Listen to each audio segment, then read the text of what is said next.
سلام. د نوین الحق او د ویرات کوهلي چې کومه جګړه شوه نو په هغې کې شاهد افریدي هم راودانګل او تاسو ته پته ده شاهد افریدي چې کوم دی څه خبرې وکړي چې د هغې وجې نه ډیر زیات د تنقید ښکار شو. اوس تاسو ته پته ده په انډیا کې په شاهد افریدي باندې ډیر غټ تنقید چلیږي. هغه د نوین الحق په باره کې څه داسې الفاظ استعمال کړل چې اوس انډین سوشل میډیا والا وایي چې شاهد افریدي له پکار ده چې یاره ستا د الفاظ غلط دي، یعنې ته چې کوم دی نو په ناحقه باندې فیصله به په تاسو باندې پرېږدم. معامله درته اکسپلین کوم چې شاهد افریدي د نوین الحق په باره کې څه وویل. شاهد افریدي یو خبره وکړه د نوین الحق په باره کې چې د نوین الحق سره زه ډېر پاتې شوی یم، ګیمونه مو ورسره کړي دي سپیشلي بي پي ایل کې، چې نوین الحق یو داسې سړی دی چې دا وچ برناقه چاته د ځانه څه نه وایي او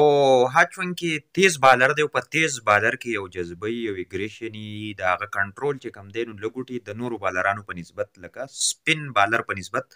دومره په ځان سیوا نه یو خو دغه خبره هم کیدی شي او دویم چې کوم دی نو چونکې نوین الحق ته چې چا څه نه ویلي نو د ځانه چې کوم دی نو هغه چاته څه نه وایي، یعنې هغه داسې یو اصولي سړی دی چې بس تا ورته څه ووي او تاسو د هغه جواب به خامخا درکوي، بیا چونکې هغه ته په هغې باندې بیا پرېږدي نه. نو اوس په دې خبره باندې چې کوم دی نو انډین میډیا ولا ویلي دي چې یاره تا خو د نوین الحق سیډ وکړو او نوین الحق خو هغه سړی دی چې په بي پي ایل کې د محمد امیر سره هم جګړه کړې وه، شاهد افریدي ستا سره یې پخپله هم جګړه کړې وه، نو ته څنګه وایې چې یاره نوین الحق چې کوم دی نو په حقه دی ویرات کوهلي چې کوم دی نو په ناحقه باندې دی. او د دې سره سره په سریلنکا پریمیر لیګ کې هم هغو جګړه وکړه، داسې په پاکستان سره چې کوم میچ و په هغې کې هم چې کوم دی نو د جګړه وکړله. اوس د شاهد افریدي یو مین پوینټ ویلی دی خو په هغه مین پوینټ باندې هیڅ څوک نه رسي. هغه مین پوینټ دا دی چې نوین الحق دغه جګړې کړې دي خو دا یې په څه کړي دي چې هغه ته د مخکې نه، یعنې مطلب دا دی چې چا څه ویلي یا ورته چا کنځلي کړي او د دې معاملې خو کولاو پته لګي چې ویرات کوهلي هغه الفاظ استعمال کړي دي، هغه د تکبر چې کوم دی نو الفاظ استعمال کړي دي چې یقین وکړئ هغه د ویرات کوهلي غوندې د یو غټ او د یو لیجنډ پلیر له اړو استعمالول نه و پکار. نو ظاهره خبره ده نوین الحق خو بیا چونکې په پښتنه خاوره باندې لوی شوی دی نو چونکې په پښتنو کې خو غیرت بیا داسې چې د نورو خلکو په نسبت هغه ډیر زیات هغه له درد او تکلیف ورکوي، نو خامخا بیا به نوین الحق چې کوم دی نو جواب ورکوو. اوس ټوله سوشل میډیا او خاص کر انډین میډیا چې یاره شاهد افریدي چې کوم دی نو د نوین الحق ویلي دي چې دا ښه سړی دی او دا داسې یو سړی نه دی او دا چې کوم دی نو یو عجیبه او یونیک سړی دی چې یاره دا واحد داسې کس دی چې دا بغیر هیڅ بې هیڅه چاته څه نه وایي او دا خبره د څه حده پورې نه بلکې زما په نسبت باندې 100% ټیک ده. هغه چې څومره هم مسلې راغلي دي بیا خاص کر افریدي چې کوم دی نو بیا په هغه کومه پاکستان سره چې کومه فایټ شوی نو په هغې کې افریدي ویل چې یاره تاسو ګوره داسې شی دی لږ ناکام کوئ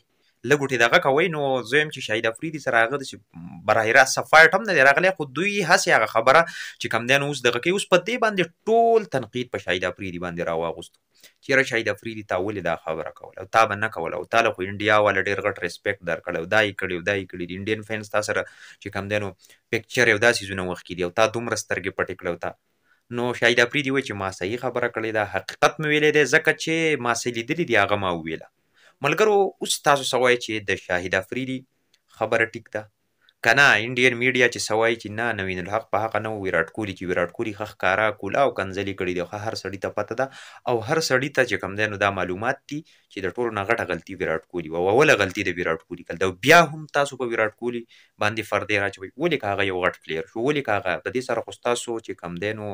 دغه بدنامي نوین الحق به چې کوم دی نو خپل بورډ والا هم راغواړي د هغه نه به پوښتنه کوي چې ولې څه داسې مسله راغلې وه او څه وجه شوې وه د هغې به هم باقاعده چې کوم دی نو پوښتنه کېږي نو بیا ګورو چې څه کېږي خو به هر حال نوین الحق یو داسې سړی دی چې زه وایم چې هغه څونه د هغه کرکټ د هغه لبه ما کتلې ده نو هغه وچ برناق او هېڅ بې هېڅه چاته داسې دغه نه دی کړی میجارټي چې څومره هم ایشوز راغلي دي. ملګرو تاسو څه وایئ تاسو راسره خپله رایه شریکه کړئ په اخره کې خپل شریک باندې اجازه ورکړئ.